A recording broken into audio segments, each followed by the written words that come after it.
الرحمن الرحيم. السلام عليكم ورحمة الله تعالى وبركاته. سنة وناكسن أضيء صوت الحصي وصول لابتي سنة وناكسن مرة هذه مسألة حبة. وحدنا استعجلنا ما أنت هالكا يعاود ويقلقل روب كده روب كانوا بحشي روب كرصاص تيوه غنيمة دي إلهي كلام معه خير دي إلهي برواقه كلام معه هدي واحد وش هي إلهي إنه فتقة وسيو وكلام معه سيدا مريحان هوغل دشيكه iyo hogol beekaayma iyo hobal aaka iyo hogol isneemana iyo ori onkodkeeda riyaankeeda waa hogol rasaasa hogol waxaan maqlay walax sidaan walax naafta ilaahay waa ugu deeqay roob baa ilaahay usoo iyagoo da fadhi gurigooda fadhiya ba waxa u dhigta wariga meesh waxa u dhigtoon waxaan rabaa markaan xog idinka siiyo qofkaas cid lahayd cadadkiisa cidda loo waday qaabka loo qabtay waxaan rabaa inaan xog fiican oo macquul ah idinka siiyo soo dhawaada khayr safta hubka halka lagu qabtay wuxuu ahaa hub aad u fara badan oo ku socday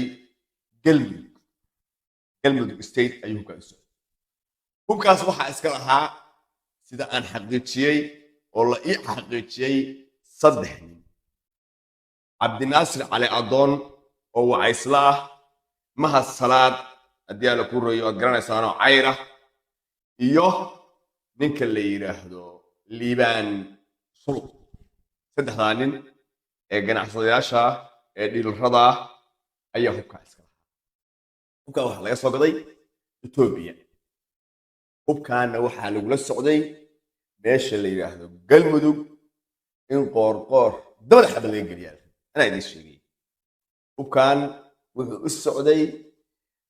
galmudug qabiiladeeda qayb ka mid ah nimanka aan ku sheegayo oo musharaxiinta ah oo galmudug musharaxiinta ka ah inay mubaarad oo shitaan ninka la yiraahdo qoorqoor la yiraahdo kursiga isaga dugo maadaama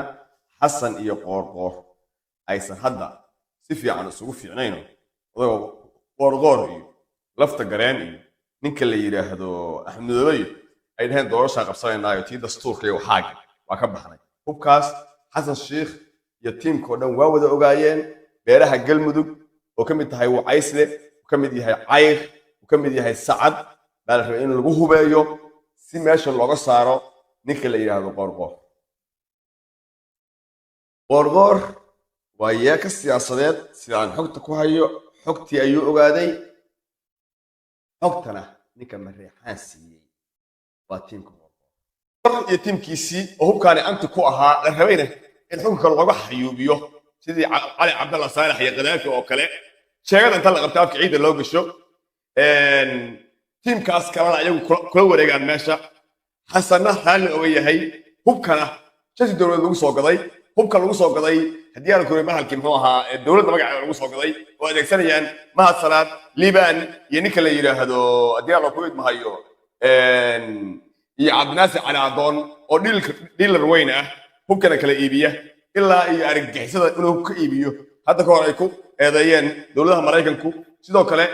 la yaqaan oo caan dhalaya oo xataa xuutiyiinta iyo daacish hubka ka iibiya ragga noocaas ah ayaa dhiilkan soo xirtay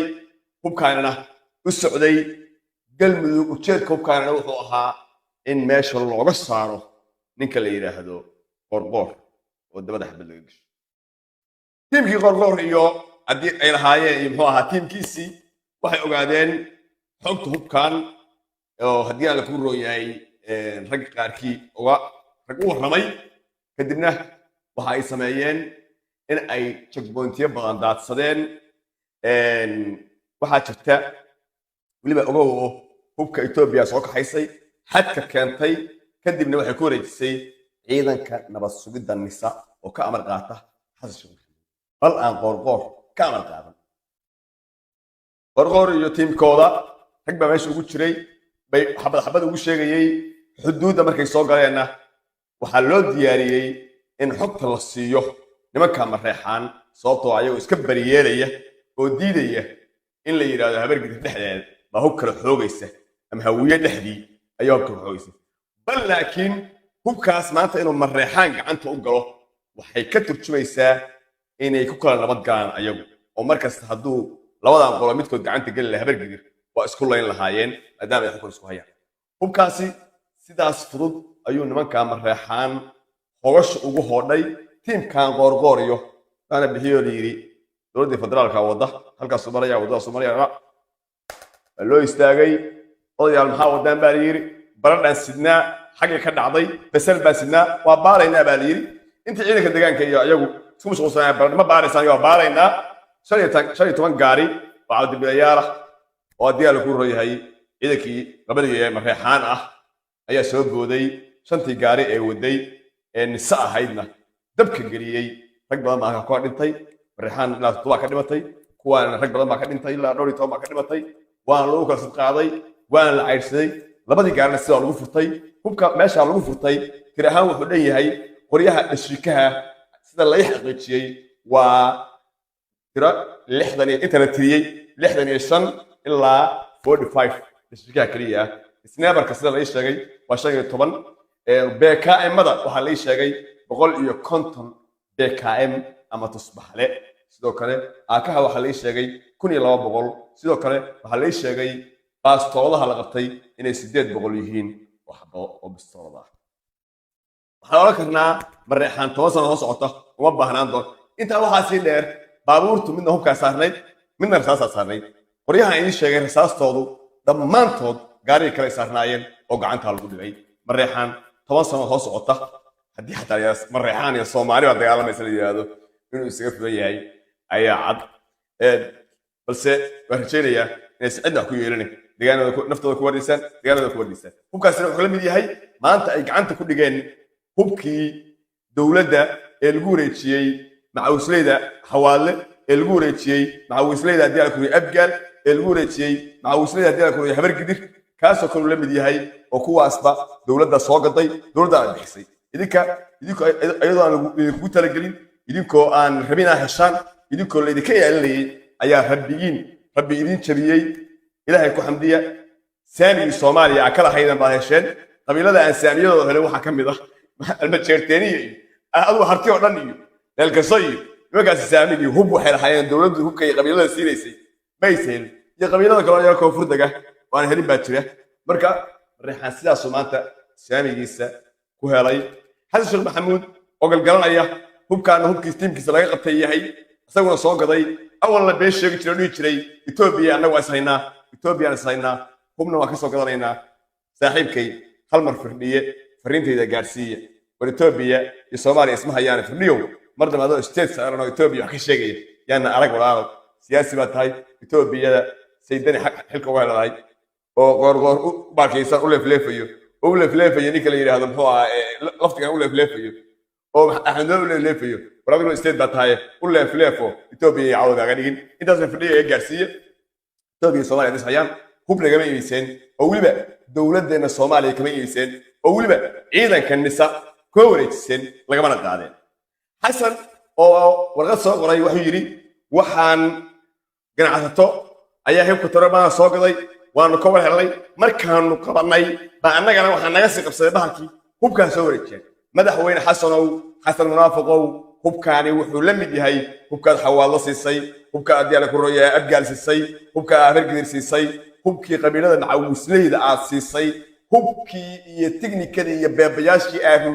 runurgood geysay adiyaal ku ashaab siisay kiyo ku la mid yahay marreexaan argixisay maaha waxooda meel dhiganayaan Soomaaliya ku difaacayaan haddii Soomaaliya dagaal Itoobiya dhaca oo Soomaaliya Itoobiya way hayaan Xasan yiri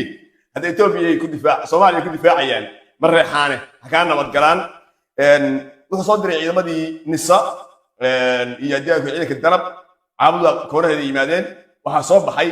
40 gaari oo tiknika ah oo marreexaan leeyahay oo suule teerisama waa weyn leh ciidankii waa kala wareegeen la sheegay oo danab ayagoo yiri haddaan la dagaalami lahayn madaxweyne oo kaaga soo celin lahayn annaga waxaan wadanaa waa dhishikayaal kaliya meesha waxaan hor taagan waa beebayaal iyo haddii la ku royay teerisama iskama celin karno hubka nurgood iyo halka jiray beebayaashii noo soo dirbay hadaartid ama reexaan weerno ka soo celino taasina hungay ku noqotay waa lagu kala diray reexaanna wuxuu soo difaacanaya saasoo tahayna qabiilada Soomaaliyeed oo dhan waa meesha u soo gurmatagayaan gurmadda soo aadaya haddii la dabco in kibir iyo doodo weero saami Soomaaliya lahayd مريحة والصومالي سامي يقول قاتل مدحويني خير الله كسيو هذا الله قاعد يحكي وشبه مدحوين سكلا هبكاس مريحان ما أنت قعنت كل جاي وحاعد إني أقول لجان بدبادة أي كلا بدبادة يعني هبرك تفتح يظلم أيوه كلا بدبادة أيوه بقى عنت كل جاي هدي هبكاس قل الهانة هبرك أيام بابي الهي إصابي الهي أيوه معارض ينحط سكولين أيه بل حاكل الباشي ولا لهين مريحان ما يكتب الباشي وهبكي سكولين اللي عنت كل جاي هذا عليا أو حتى مريحان قولي سنة بلا شرق بالكل صعتي ايام مريحان قعمت كل جاي او غبطي وبالله التوفيق والسلام عليكم ورحمه الله تعالى وبركاته وانا كنت نبغى حصري تشاو تشاو برانسي شرق